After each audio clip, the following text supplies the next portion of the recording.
Hello, hello, hello. Hello, hello. How are you, Zach? Good. How are you doing, Zach? To be honest, I'm not much feeling much better last few days. The climate changing. We are moving from autumn to winter soon, so it's very cold. Hmm. So, sorry, seasonal, thing. Yeah, That's the proof. That's the proof. We get yeah, yeah.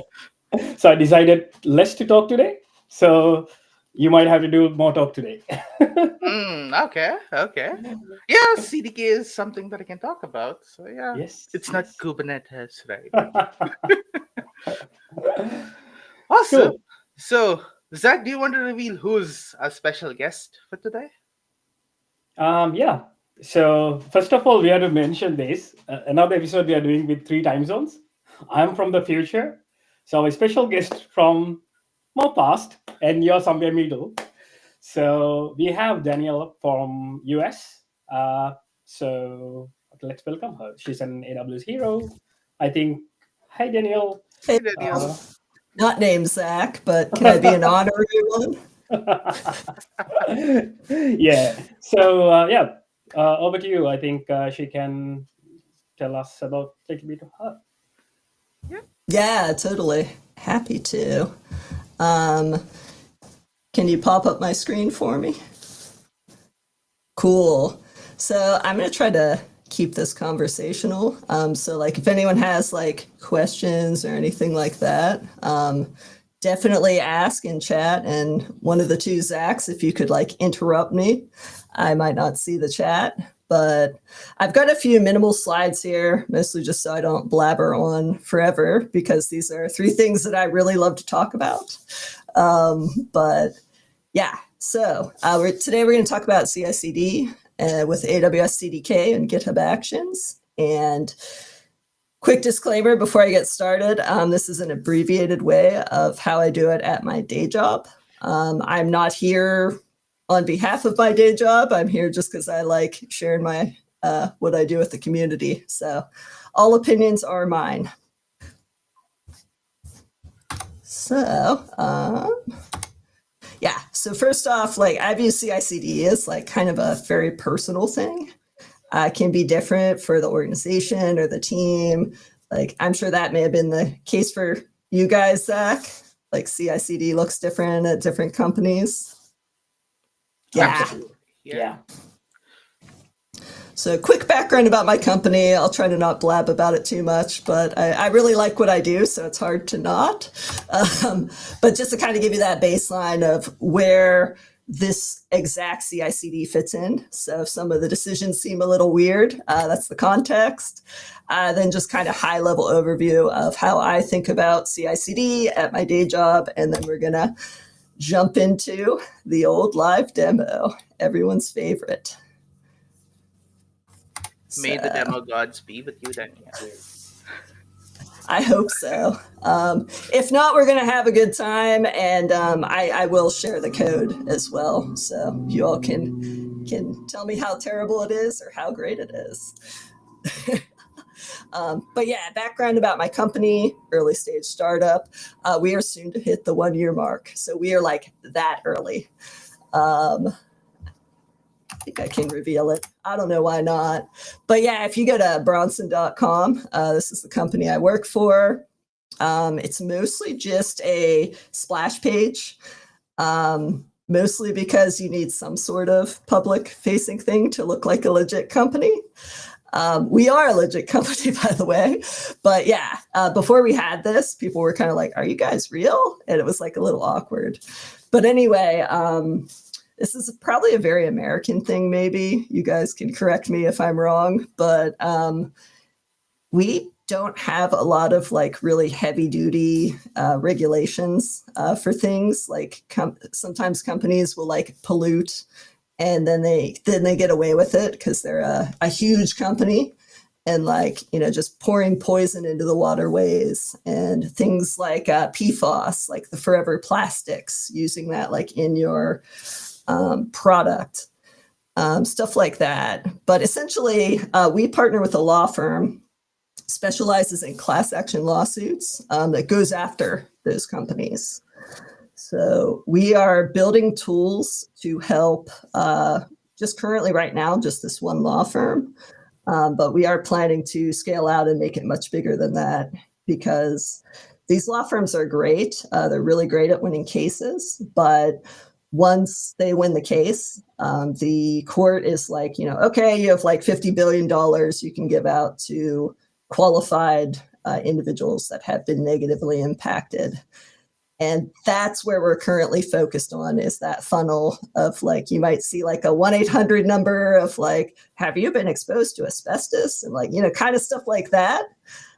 We are building something on the other side to help them process it, make sure people are qualified for, a reward, how much they're qualified for, and then get them a payout faster. Because historically it's been a huge buildup and people don't get the justice they deserve in a timely manner. So anyway, yeah, too much blabbing, but that's what we're working on.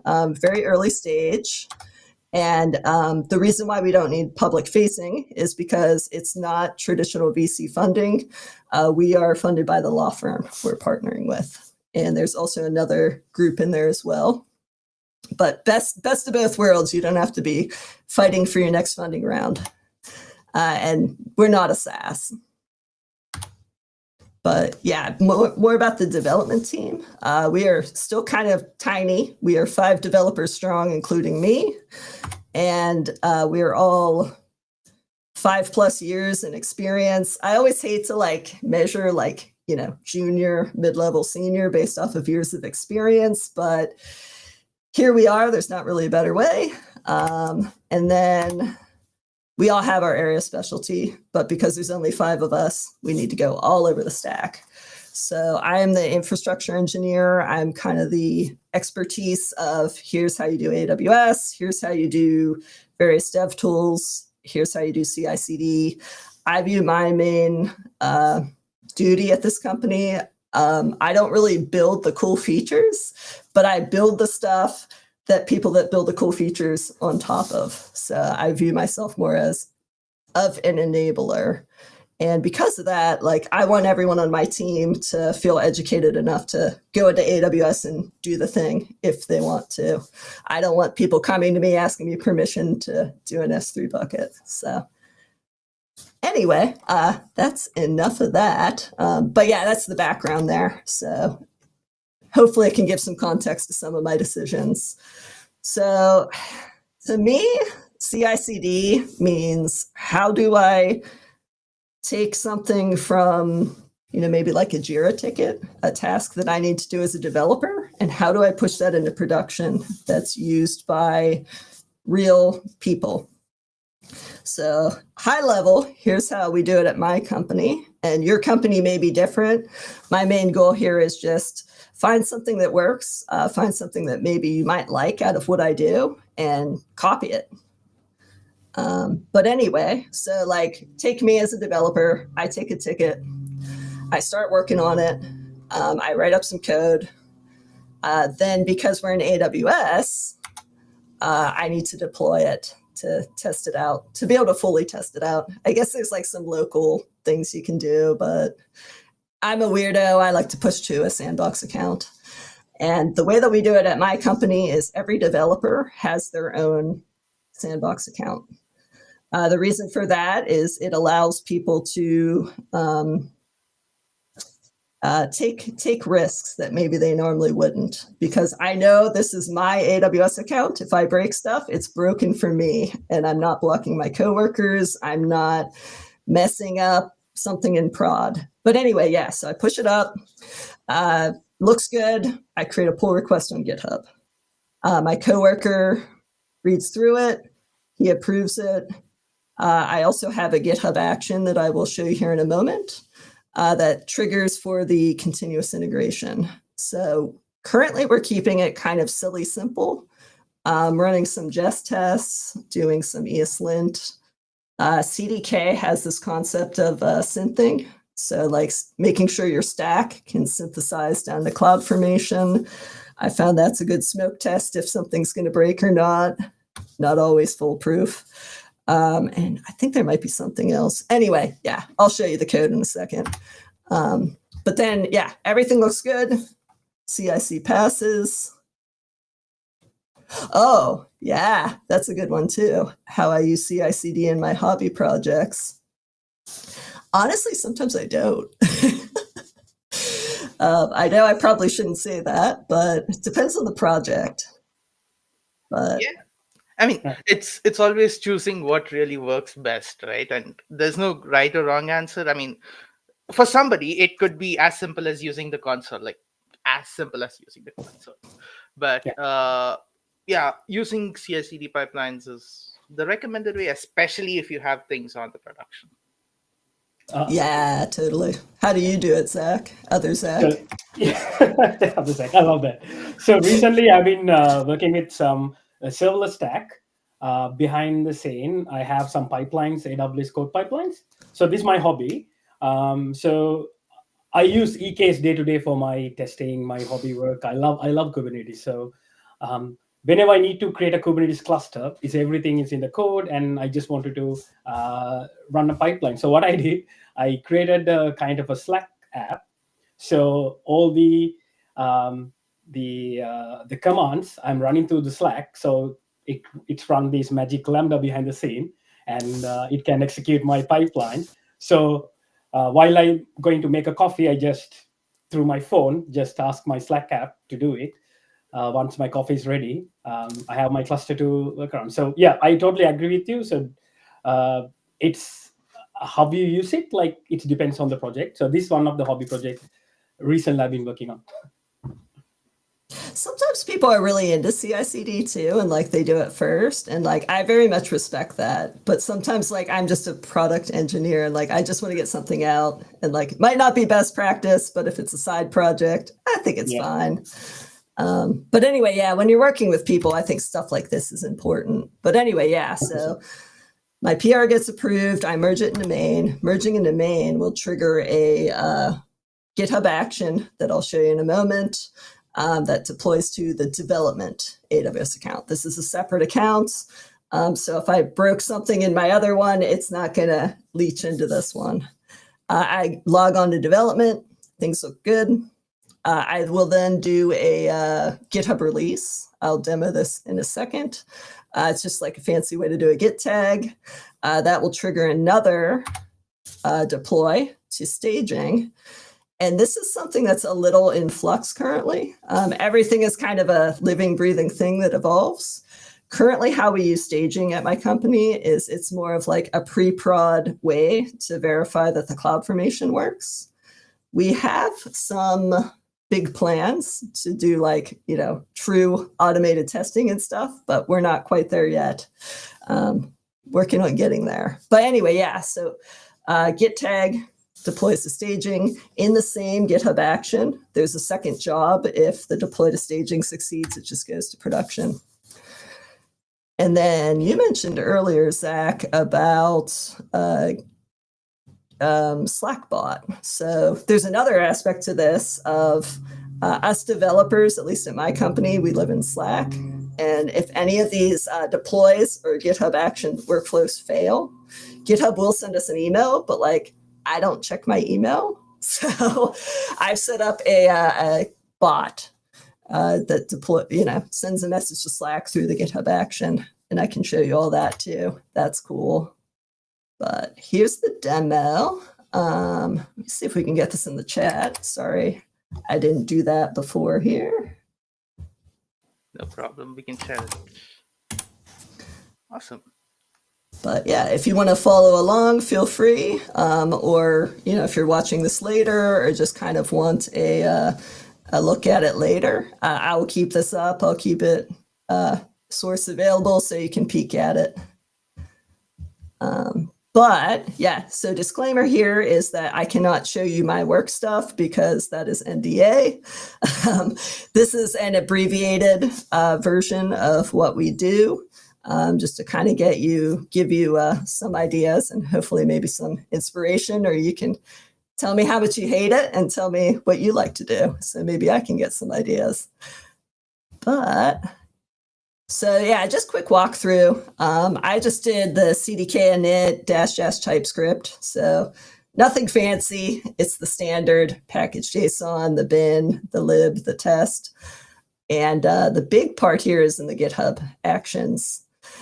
And everything that you're going to need when you look at this later is in the README. So if you want to deploy this to your own stuff, feel free to take a peek at the README. But for the most part, I've kept the app super simple because the focus here is the CI/CD pipeline. But we could make it more complicated if we want. So yeah, TypeScript. My company, we do a moderate amount well, we're bordering on doing a lot of like AI, machine learning type of stuff. Like we actually have 2 legit machine learning engineers that were machine learning engineers before generative AI was the thing. So those guys like to use Python a lot. But before I joined, my predecessor that just kind of laid everything out. They decided that CDK for TypeScript was the best choice because there were a lot of examples and things like that in TypeScript. This is a decision that has mostly worked for us, but like kind of has had some downsides because all of our compute, like the lambdas and stuff, is Python. So I can actually kind of show you an abbreviated of what that looks like. So yeah, essentially, CDK is in TypeScript, but lambdas are still in Python. Yeah, actually, let me jump straight to that. That might be interesting. Maybe. I have one in TypeScript and one in a Docker Lambda function for Python. Yeah. Docker, because the dependencies is too huge that you cannot get the layers up. Exactly. Yeah. Also, like, I don't know, maybe this is just me, kind of more of like a Node Golang type of person. Python virtual environments are like kind of wild. I agree with you. Okay. Like I love Python. I'm loving working with it, but at the same time, yeah, virtual environments, man. But yeah, this is like an abbreviated way of how we do it. We do the Docker image function. For the code, we use this Docker image code from image asset. And what this does is it tells CDK to do the Docker build and the Docker push for us, which has some pros and cons. It can get kind of slow if you have a lot of lambdas. So that's actually something I'm currently thinking through if we want to like separate that out. I've seen some people do that, but yeah. I mean, it's about improving the efficiency of the lambda functions, right? Yeah. Yeah, definitely, for sure. But yeah, like we've got some pandas, and I think there's some like LangChainy things that are like bigger Python libraries. So yeah, you hit the nail on the head. It's like I told you ahead of time, but I didn't. But yeah, we just kind of have the classic like API gateway to 2 Lambda functions, and then they're just talking to a DynamoDB table. But this code doesn't really matter that much, more of the CI/CD. So let me just add something to this. This is going to make absolutely no sense, but actually maybe if the chat wants me to add something. Otherwise, I'll just add an S3 bucket. Yeah, you can add an S3 bucket. Let's do a bucket. Yeah, the main goal here is really just to kind of showcase. Ooh, man, GitHub Copilot is killing it here. We also use GitHub Copilot a fair amount, just because it really elevates our speed. But with that, yeah, you got to be a little more careful of don't just tab accept like I just did. Make sure you understand. So, I think this seems fine. That's a very important disclaimer. Yeah. Oh, and another thing that I like to do is I like to prefix my things. So if I ever like CDK deploy and I want to CDK deploy the same stack into the same AWS account, it might error because things like a Lambda function name need to be unique across the account. But my trick is if you prefix things, So that ties to the ID, which is just my stage CI/CD demo. It usually doesn't error for me, so that's cool. Yeah, I think But that's something that I also follow with SAM, not just with CDK, but irrespective of SAM and CDK, I kind of use the same approach. all right. Yeah, so what I'm going to do is actually I'll just pretend that I'm working on this. I'm not even going to commit this yet because usually I'm like kind of doing crazy stuff and I'm like, I don't even know if this is going to work. So usually what I do is I will authenticate. I've already authenticated with the AWS CLI against my Danielle Sandbox account. For the purposes of this demo, disclaimer that I didn't want to make a million AWS accounts, so I'll just have you pretend I'm deploying into different ones. All right, so I've got a few shortcuts here that I like to do. So there's like this deploy, CDK deploy -- all if you have multiple stacks. But sometimes I kind of like to just kind of have the YOLO. CDK deploy, require approval never, and asset parallelism true. This is helpful if I have a bunch of assets that I need to build. So things like zip functions, zip files, Docker.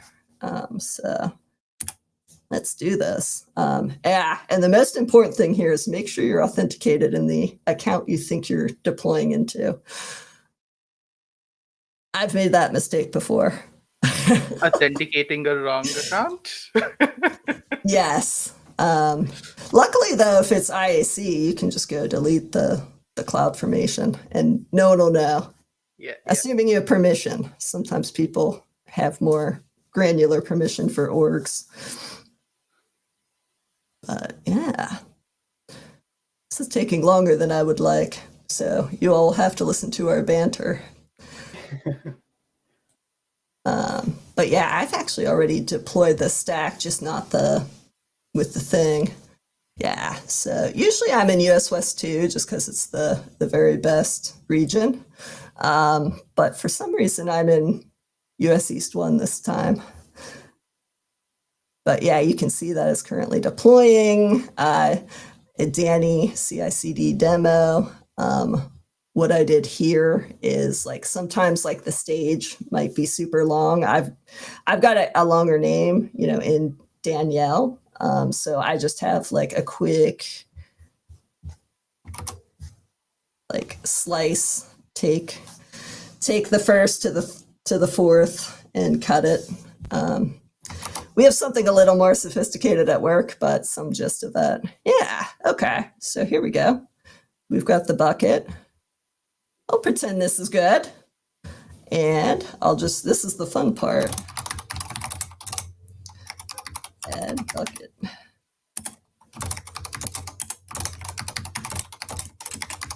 Add new S3 bucket.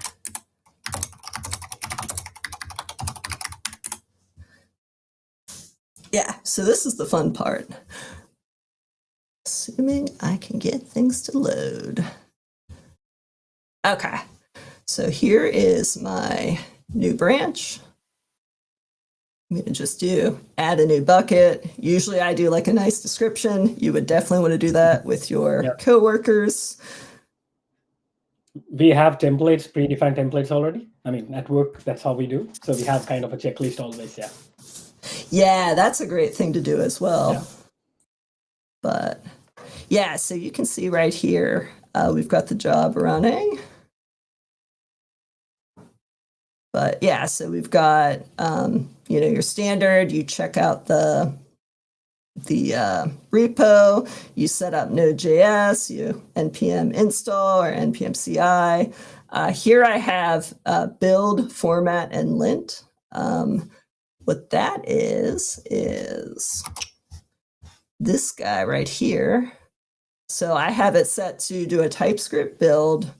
Then it runs format CI, which is going to be prettier, making sure, formatting is the same. And then we've got lint CI, which is running ESLint. Currently, I just have it all running in one command. I've kind of went back and forth if I want it to be, separate steps. What's your guys' opinion on that? Yeah, kind of have done the linting and prettier in the same command itself. I mean, Same doesn't make here. sense to have Right. two different commands for it, right? Yeah, I don't know why. It's like I've kind of gone back and forth, but it's like the indecisiveness. But anyway, yeah, this is what the workflow file looks like. We've got on pull request. We also have the workflow dispatch. You want to And Zoom in. maybe one or oh two, yeah. Is this good? one more? One Yeah, more. this should Yeah, be good. this should be good. Ah, perfect. Thank you. But yeah, so on pull requests against the main branch, we also have the workflow dispatch. This is where I kind of give the asterisk disclaimer. This is a startup. For essentially what that does is it gives you the option to, you go to actions in the repo, you pick whatever workflow you want to run. So this is the build, and then you can just pick what branch you want to run it from, and then you can hit run workflow. The reason why I say asterisk, this is a startup.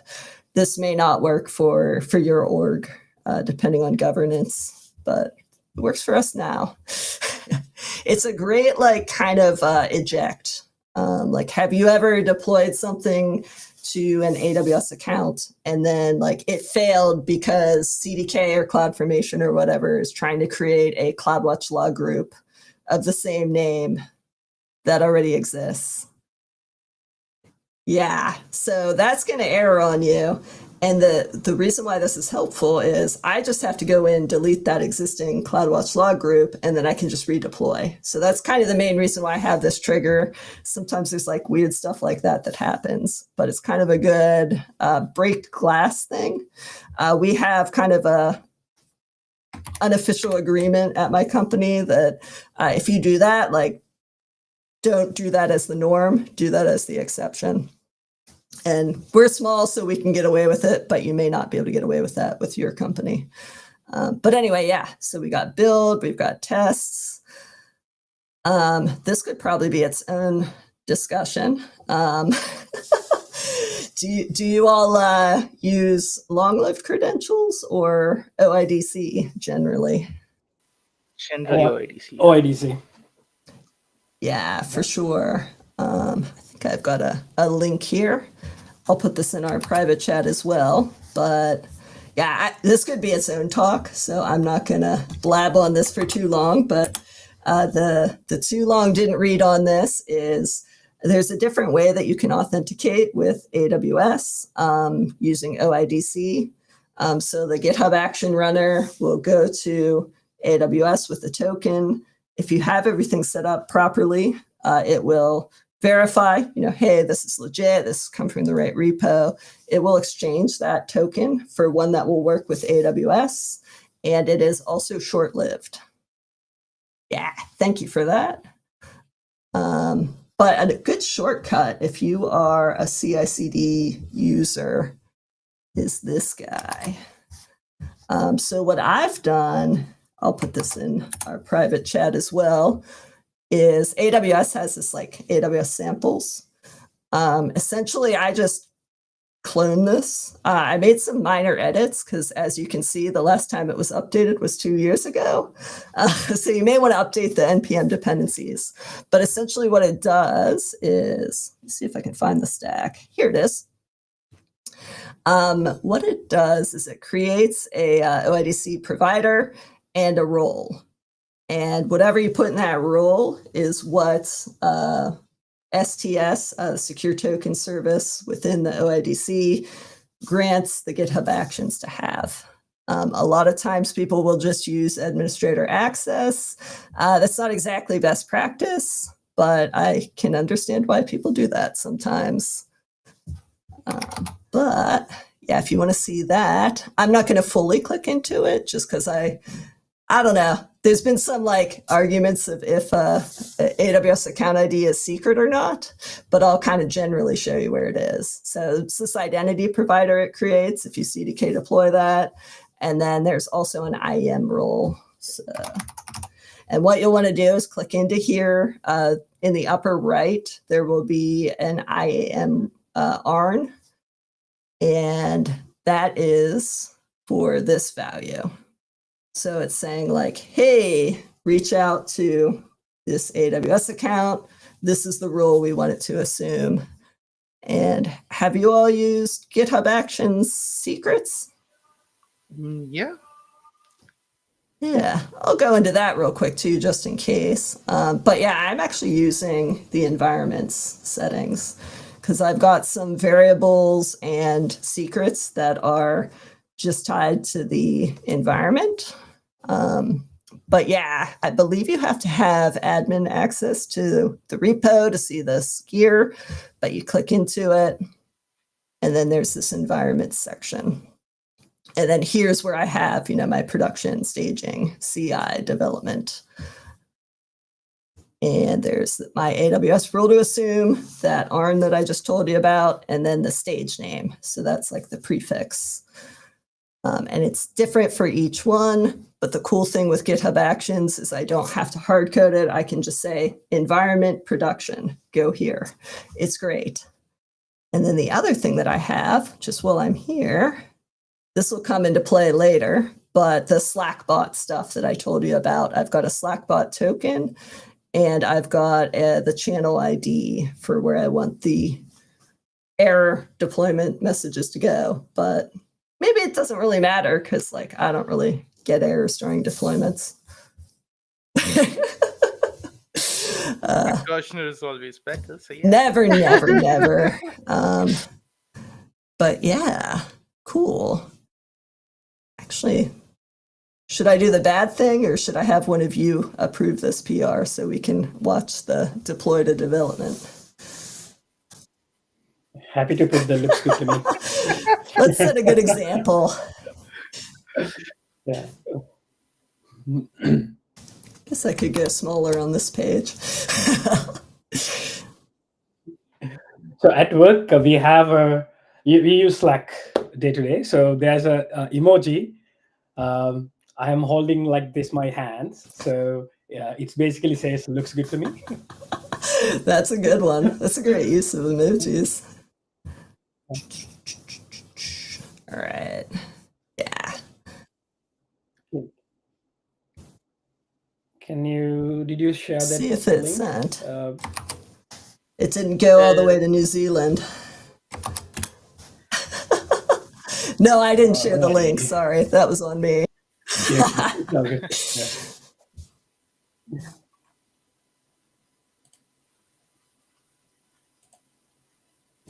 But another thing that I like to do is if your governance allows it, I like to enable Copilot too, because sometimes a Copilot review can help you catch some things.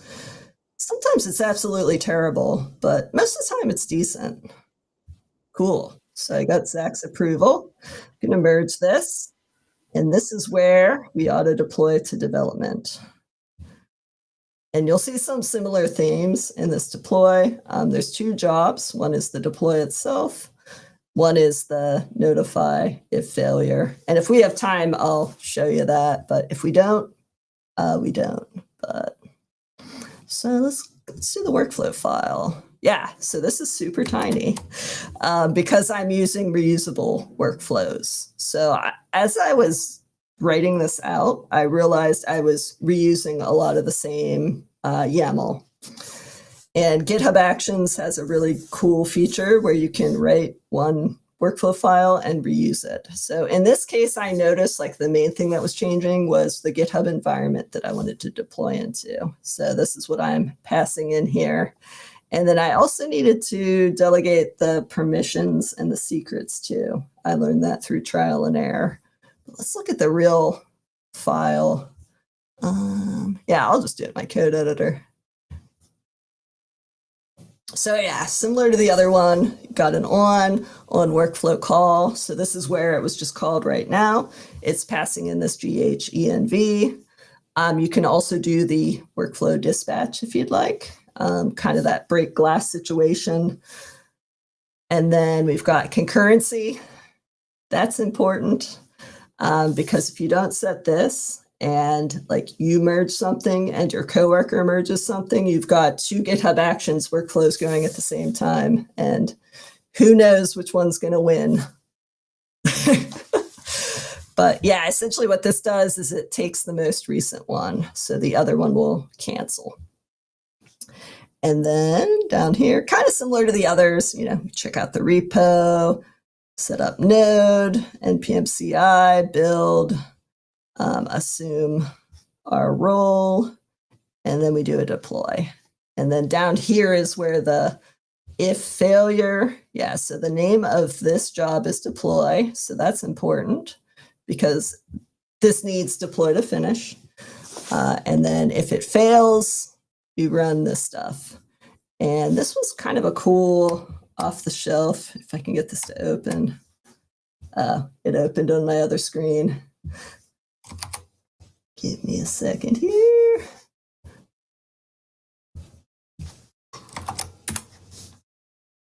Yeah, so this is a cool, like, kind of off-the-shelf GitHub action, and it's also created by Slack. So I think that's kind of the big reason why I went with it. In all reality, if you really want to go dependency-less, you probably could just do like a curl or something.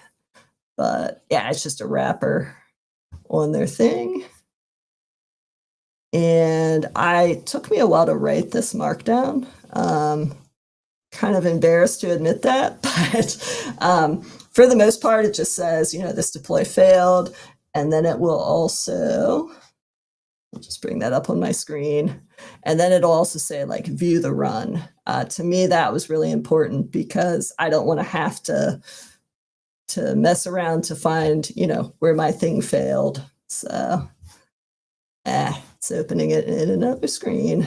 But anyway, so let's see if that worked. This feels like a cooking show. Yeah, so that worked. And for this is something that I do on purpose. In TypeScript, sometimes people have console.logs. This is just a setting that I like to set for ESLint, just so it's like it doesn't block me from deploying, but I can look at this and be like, oh, that's kind of ugly. Maybe I should fix that. But yeah, looks like we had success. Let's pretend like we logged in and we clicked around, and let's deploy to staging and prod. So how we do that, I believe you can do this from the CLI too, if you just git tag create. But the reason why I like to do this is because I feel like if you deploy to prod, in some situations, some people will do straight to dev, straight to staging, straight to prod. To me, that's a little scary. I like to press a button before I do that, have a little bit of friction, just because otherwise you may accidentally deploy to prod, which I've done, and it's terrifying. But yeah, so you go here, you draft a new release, you pick what tag you want. Oh, actually, that's one other thing I neglected to mention. I don't want this to trigger every single time I create a new tag. So I just have a, let me bump this. Yeah, I just have a prefix on it. So if it starts with the word release and dash, and I've just done like semver, pros and cons to that, but let's do that. Okay. Yeah, you can see my test one from before. So yeah, let's do release. Let's do 2.0.0.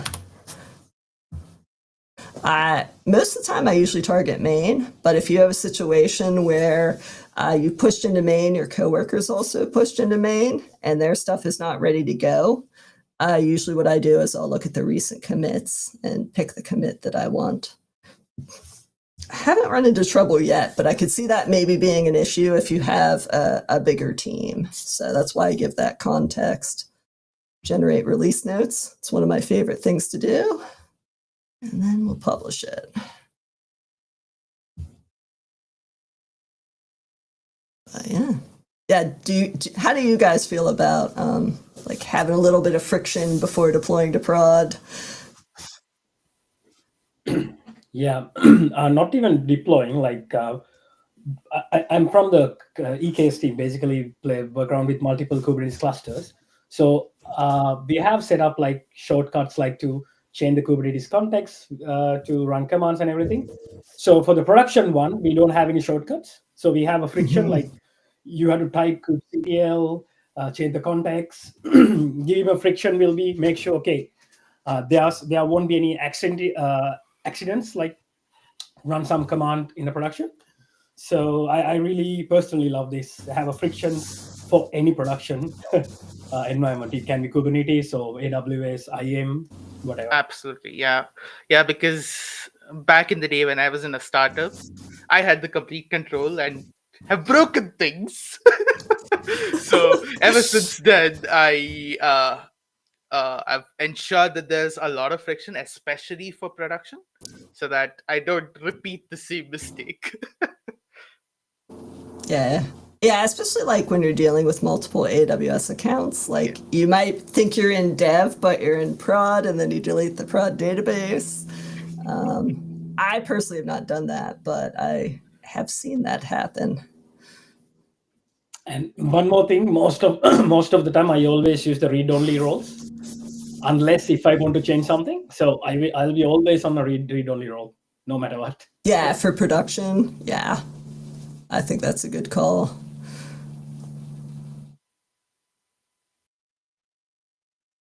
Yeah, definitely. Always, also, like, just depends on your context and like kind of your team's agreement, how fast you have to go. But yeah, best practice would definitely be least privilege and really gate prod. We're kind of in a phase where like if we did that, it would be bad for us because we've got to get stuff out. So pros and cons for sure. Yeah, especially startups would want to push things fast, fast, fast. So, yeah, Yeah, but looks like we may be good here. Yeah, so you can watch the logs if you want. I actually might want to break a deploy. Do we have time for that? yeah, we could try and. Cool. Why not? Yeah, let's break it. something. Trying to think of a good way to break something. Does the chat have any ideas? Pretty standard. Ooh. Maybe you want to remove the variables for bucket name, then it'll just say bucket name exists and errors are. Oh, like remove the ID, yeah. Yeah. I bet you there's a bucket named Bucket somewhere. Someone has it. Oh, actually, Maybe John has it. Git stash. Yeah, I think you know something we don't know. Yeah. Alright, so I'm going to pull down the main branch just so I have from before. Let's do, I just stashed my thing that I just did. So yeah, per Jones's suggestion, we've got the bucket named Bucket. So let's see if that breaks things.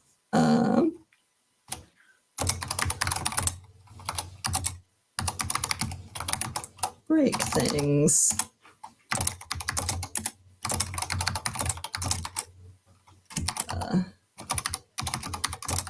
Prefix bucket.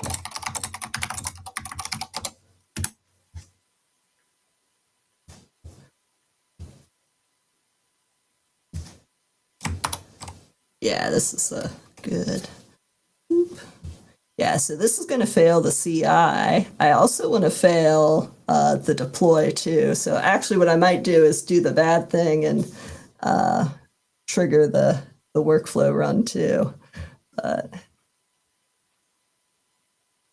yeah, back in the day when I was like kind of earlier in my GitHub Actions journey, they do have this tool called Act that you can use to run things locally. I found like the initial setup at the time was like a little heavier than I wanted. So what I did was I created a private GitHub repo and just committed a bunch of stuff to like see how the GitHub actions would react. So I kept it private because it was like, just a lot of like another push. But that really got me going with my comfort level. And another cool thing is if you are in VS Code, like I am, they have a GitHub Actions thing you can install, extension. Yeah. But yeah, and you can even see like, assuming you have permission, you can see like your secrets, your variables, your different workflows. You can even trigger them from here too, I believe. Yeah, maybe I'll demo that next. Oh yeah, I forgot to mention this other thing too. So here's another thing that I have too. Do you guys use CDK diff, or you're not really CDK users? I've used it. Yeah, primarily to check things with my pipelines and stuff. So yeah. I don't think there's a SAM equivalent, but like it's kind of like a git diff of like, here's my compare my synthesized CDK to what's deployed in my account. And I put in this is like a third party. I did not write this, but I just found myself running CDK diff a lot. So I added it into the CI, and like the developers really liked it. Yeah, it's this guy. If I come in, click, it's gonna open in the wrong one.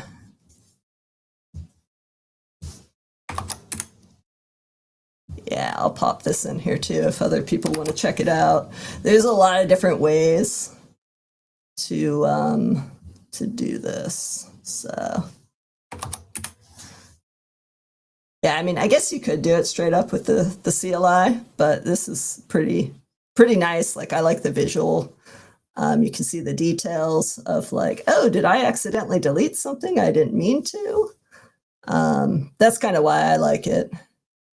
But you can also set it so it's like blocking. Yeah, here it is. Make it go up. That's too much. But this fail on destructive changes, if you set that to true, it'll fail the run, and then you can't merge it. But we're a startup and we have high trust, so that's why this is a little different. I don't want to block people, but yeah, this is super cool. I would highly recommend checking this out. All right, so let's break. Did my CI pass? Oh yeah, it would. You're right. Yeah, let's break.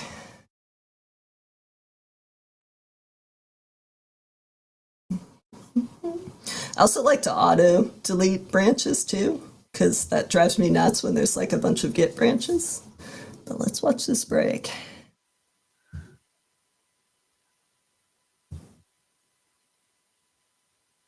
It's so suspenseful. Yeah, waiting for things to break. Yeah, we'll see how long it takes. I mean, this isn't that big of a stack, so it shouldn't be too much, but Should be a minute max, right?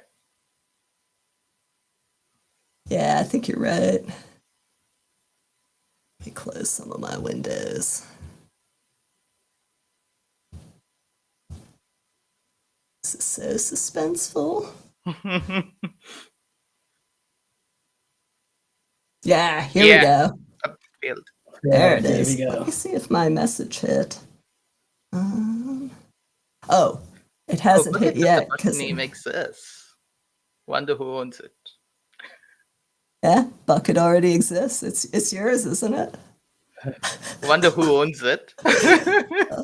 But anyway, yeah, so similar to the other one, I'm just going to copy this link. Yeah, this is right now. I'm in Pacific time in the past. So see that it matches my clock here. Yeah, I realize we're all in way different time zones. But yeah, if you click the link, it'll take you here and you can be like, oh, why did my thing break? And the cool thing about CloudFormation, or maybe just for me, like a lot of times I've gotten pretty good at like just kind of knowing where to look. I know at first it was a little scary. GitHub Copilot has this like new explain error thing. See if it tells me. Yeah, so it's like find a solution for this failing job, use the logs definition. Yeah, Yep, pretty good. this is pretty good. Yeah, I've been really liking this feature a lot. But yeah, it's telling me to delete the bucket, be cautious. It will delete all data in the bucket. Huh. But yeah, I would highly recommend, especially if you're using GitHub Actions, enable this if it's maybe I just have all the things enabled, so maybe you have to enable it, but check out this explain error thing. It's super cool. But yeah, I'm trying to think if there's anything else. Yeah, are there any like questions from the chat or? Nothing at this point, so we're good there. Cool. We answered everyone's questions.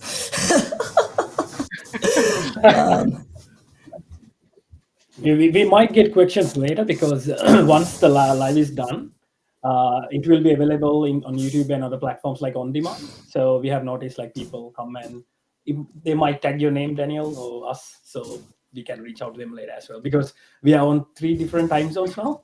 I think it's early morning for Zach, and I think it's evening for you. Yeah, it is. Yeah, but we did have one of the folks from India joining us. That was surprising. Yes. Oh, yay. Yeah, thanks for joining. But but in a nutshell, that's how we do CI/CD at my company, like kind of a watered down version because NDA, but hopefully it gives you some ideas of things you can do. And CI/CDs are all unique unicorns. So this might not work well for your company or your situation, but hopefully it maybe gives you some ideas of like 1 or 2 things you could add to yours. But I do have a mini rant about CDK pipelines. Maybe I won't go into that. It's a very let me pull this up if I can find it. Man, I'm trying to think where it is. Yeah, so like anytime you look up like how do I do CI/CD with AWS CDK, they push you towards this library. And to be fair, this is my very biased opinion. So like if this works for you, fantastic. Like I'm happy. But my challenge with the CDK pipelines constructs have been that they're tied to code pipeline, which I personally don't really like the interface. Also, it causes cognitive load, like developers have to look in AWS to see if their deploy worked. That's another reason why I prefer GitHub Actions, because I'm already merging my code. Here's where I watch my deploys. The other thing about CDK pipelines, and hopefully maybe someone can correct me on this, but I've looked around and it's very triggered based off of, here it is, I think. Yeah, here it is. It's very triggered off of Git.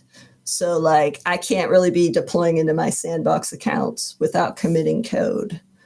And to me, that's like kind of embarrassing because like, especially like early on, like I'm trying to figure out like, is this thing going to even work? Or I'm trying out like a new AWS resource that I've never used, kind of thing. But yeah, this is what I'm talking about here. So CDK pipelines.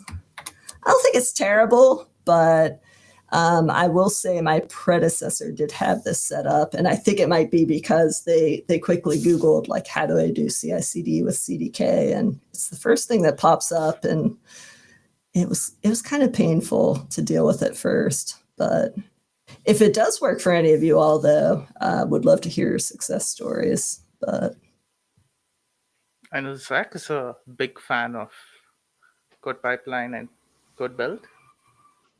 Yeah, and if you are using Code Catalyst, it's integrated for a CDK as well. So directly you can set up your pipeline. Oh, with CDK. yeah. Yeah, it's been a while since I've used Code Catalyst, but Yes. yeah, I like Code Build. Code Build is cool. I've used it for like needing like a Yes. long running job that goes longer than the 15 minutes, but like I don't want it like to not be ephemeral. Yeah, love that. But yeah, I think that's mostly all that I have. Unless anyone had any questions or discussion points or criticisms, happy to chat. Yeah, we have a message from Yeah. Daniel. Daniel got you guys up early today. Oh yeah, Daryl's here. Yeah, he's in Eastern time, so that's pretty late. My Believe in Serverless folks. Am I allowed to shamelessly plug? Yeah, go ahead. Okay. Yeah, so I'm a part of this. Well, I guess I know you're in there, Jones. I don't know Yep. if you're in there, Zach. If you go to believinserverless.com, we have a really nice Discord community. If you want to jump in there and talk shop, if you're brand new to serverless and have questions, we're very friendly folks and non-judgmental. Sometimes people even talk about Kubernetes in there. So, but yeah, I would encourage you to check out believinserverless.com and join us in Discord if you're interested in joining another cool tech community. It's kind of AWS heavy, but we also have some GCP people in there, some Cloudflare fans. So it's kind of cool for like more serverless agnostic stuff. Yeah, Cloudflare has been doing really good in the serverless space recently. So yeah. Yeah, for sure. Awesome, Daniel. That was Cool. really a wonderful demo, and glad we could got time, and even we were able to play around with demagogues to break things, like force the demagogues to get things broken. Really fun. Thanks for sharing about CI/CD pipelines and how you do it at your company. And I know this is more of a drilled down version, an abstracted version, but really good. And I really love the CDK diff. CDK diff GitHub actions that you shared. So that's something that I'm going to check out with. Yeah, I don't know if there's an equivalent of that on SAM. I used to use SAM a lot. I don't think so as well. Yeah. Yeah, this Thanks. this is nudging me to move into CDK now. Pros and cons, honestly. Sometimes I do miss SAM. Mostly when CDK does stuff under the hood, and then I'm like, what the heck is going on? And then I'm looking at the CloudFormation anyway. But I'm also a weirdo that started out with that. So I think that like initially, like I was looking at the CloudFormation docs to figure out how to do CDK stuff. But yeah, CDK is great. You do have to be a little careful because it's a programming language. It's yeah. Each CDK repo can kind of look like a murder mystery because everyone does it differently. So Absolutely. my timer just changed I guess it's time for me to go to bed. Yeah, we're also on time. And So yeah. yeah, on time. Yes, perfect. And one more thing, there's something called EKS blueprints. So we can use CDK on blueprints as well for if you're interested in Kubernetes stuff. So I want to end with something with Kubernetes too. I see that. I see that. Awesome. Thanks, Daniel. Thanks for taking your time. I know this was Yeah. a little off your schedule, but thanks for doing it. And also, great talking to you and wonderful session. I guess we'll see you soon. Yeah, definitely. Thanks. Thank you, Zacs. Awesome. Thank you. Thank you all, and stay tuned for the upcoming sessions with the Zacs Show Talking AWS, where we bring in another guest or we talk about something new on AWS. So see you soon, folks. See ya.